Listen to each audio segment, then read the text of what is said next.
Hello and welcome to the first ever CTM race event.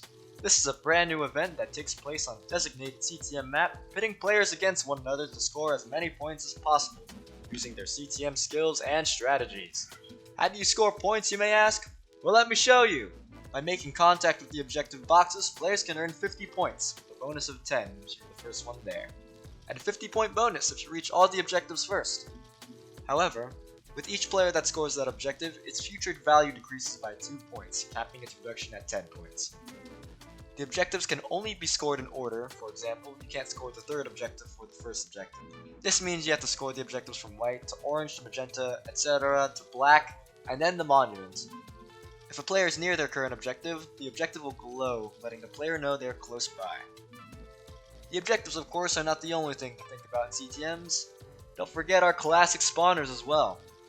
In the race event, players have a point multiplier that starts at a default of 100% and can be increased by mining spawners.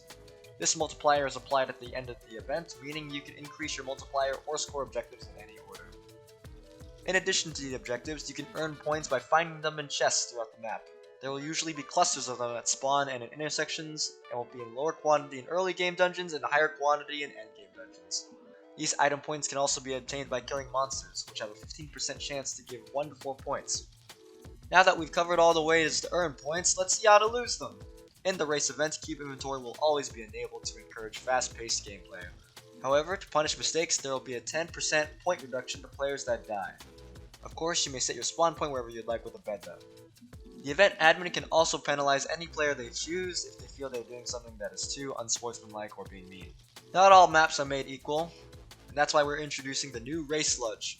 Race Sludge is an instant consumable that gives instant health, instant saturation 4, absorption for 2 minutes, and a burst of speed 2 for 10 seconds.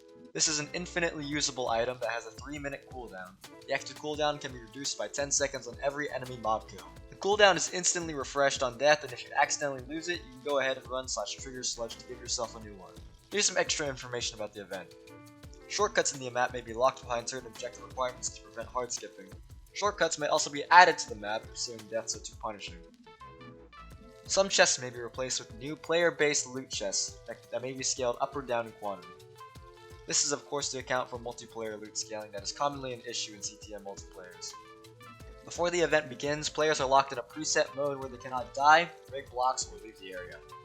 Players can use /trigger finish_early to end their individual race. This will instantly apply their multiplier and set them to spectator mode.